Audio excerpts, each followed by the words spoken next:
সুপ্রিয় দর্শক, আসসালামু আলাইকুম। নিউজ বাংলা 24-এ আপনাদেরকে স্বাগতম। প্রথমেই জানিয়ে দিচ্ছি সংবাদ শিরোনাম।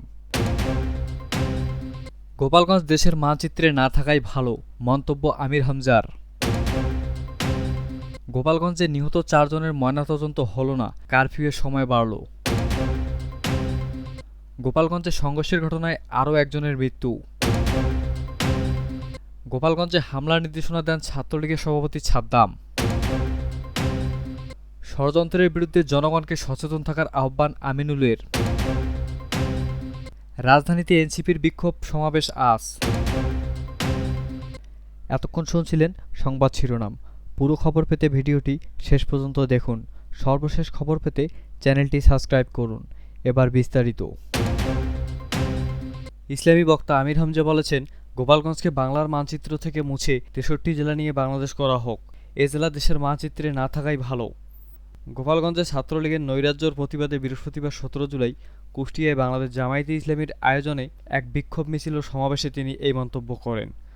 গোপালগঞ্জকে আশেপাশের জেলার মধ্যে ভাগ করে দিলে ভালো হয় উল্লেখ করে তিনি বলেন, জুলাই যোদ্ধাদের উপর হামলা দেশের 18 কোটি মানুষের উপর হামলার সমান। যারা এর সঙ্গে জড়িত তাদের দৃষ্টান্তমূলক শাস্তির ব্যবস্থা করতে হবে। তিনি আরও বলেন, আমরা 24 ঘন্টা সময় দিয়েছি, তা কিন্তু পার হয়ে যাচ্ছে।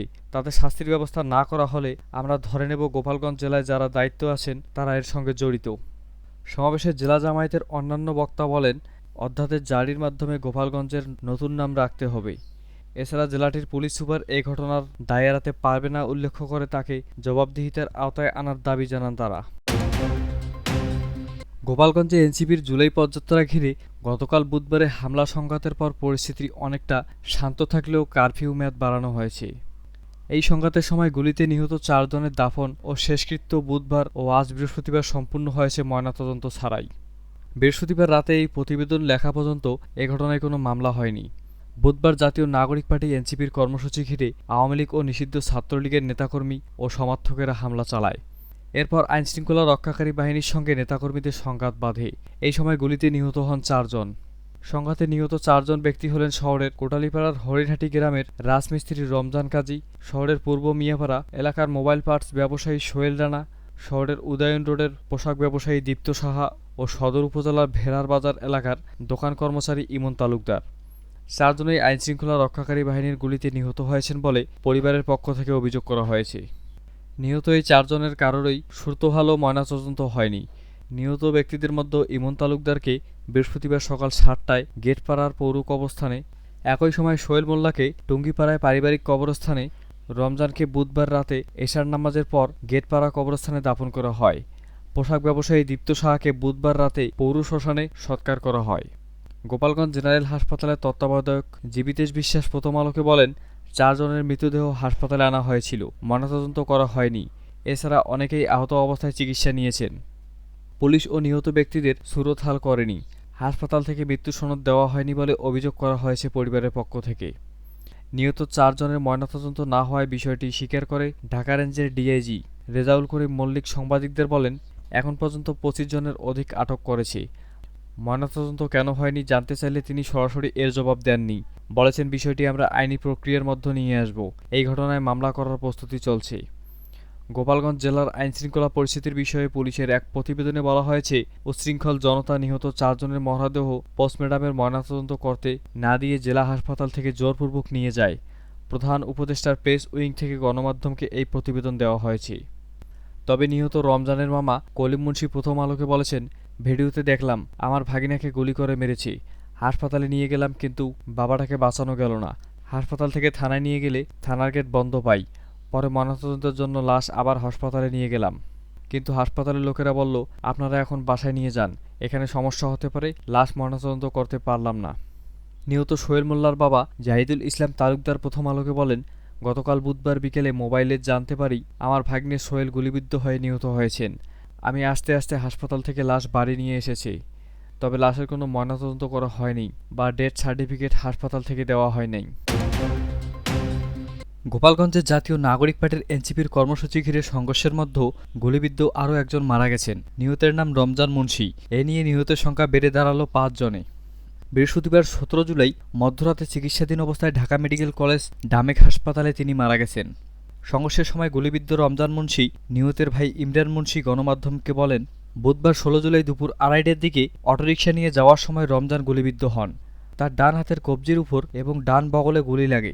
সেদিন রাতেই রমজানকে ঢাকা মেডিকেলে ভর্তি করা হয়। এর একদিন পর তার মৃত্যু হলো। গোপালগঞ্জের সহিংসতার ঘটনায় সুমন বিশ্বাস ও আব্বাস আলী নামের আরও ২ জন গুলিবিদ্ধ বর্তমানে ঢাকা মেডিকেলে চিকিৎসাধীন। ১৬ জুলাই গোপালগঞ্জের এনসিপির কর্মসূচি ঘিরে উত্তেজনা ছড়িয়ে পড়ে। সেখানে আওয়ামী লীগের নেতাকর্মীরা হামলা চালায়।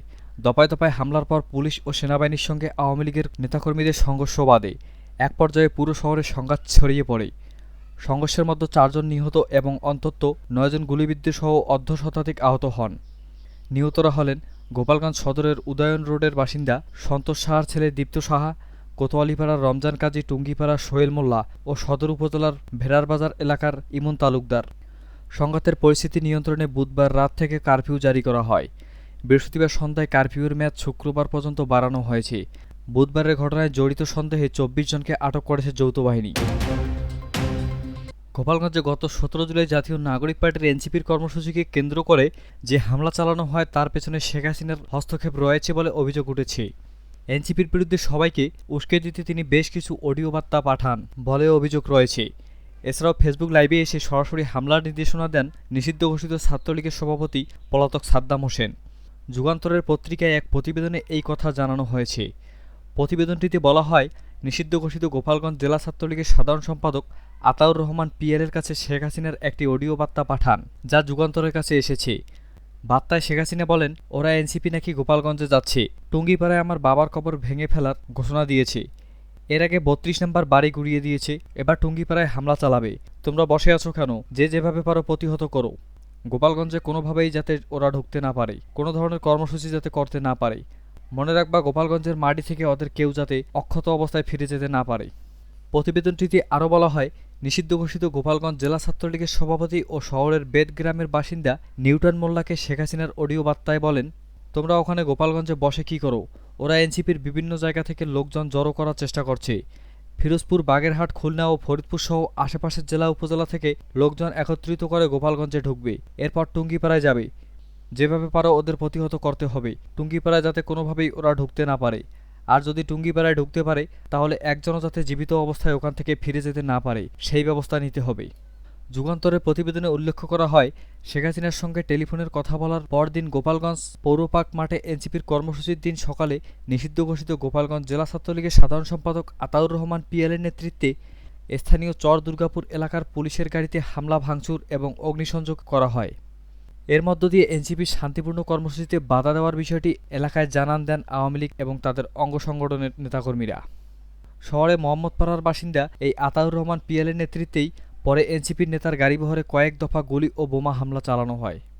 প্রতিবেদনে বলা হয়, কেবল নিষিদ্ধ ঘোষিত ছাত্রলীগই নয়, শেখ হাসিনা আওয়ামী লীগ, যুবলীগ, স্বেচ্ছাসেবক লীগ, শ্রমিক লীগ, কৃষক লীগ, মহিলা আওয়ামী লীগ সহ দলের বিভিন্ন অঙ্গ ও সহযোগী সংগঠনের নেতাকর্মীদের সঙ্গে একাধিকবার টেলিফোনে কথা বলেন তিনি।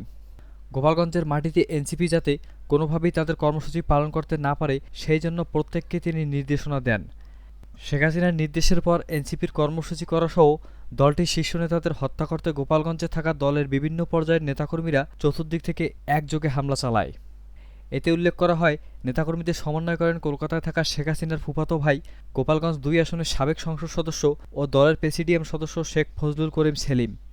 লন্ডনে বসে আওয়ামী লীগের প্রেসিডিয়াম সদস্য, সাবেক মন্ত্রী ও ফরিদপুর ১ আসনের সাবেক সংসদ সদস্য আব্দুর রহমান, আওয়ামী লীগের কেন্দ্রীয় কমিটির সদস্য ও শরীয়তপুর ১ আসনের সাবেক সংসদ সদস্য ইকবাল হোসেন অপু এবং গোপালগঞ্জ জেলা আওয়ামী লীগের সভাপতি মাহবুব আলী খান ও সংগঠনটির সম্পাদক শফিকুল আলম কাজল।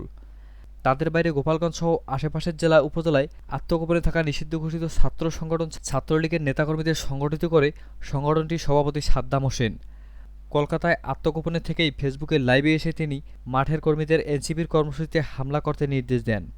এছাড়া স্থানীয় পর্যায়ে নারীদের এই কাজে সংগঠিত করেন কলকাতায় আত্মগোপনে থাকা গোপালগঞ্জ জেলা আওয়ামী লীগের সাংগঠনিক সম্পাদক শফিকুল আলম কাজলের স্ত্রী ও জেলা মহিলা আওয়ামী লীগের নেত্রী ইয়াসমিন আলম।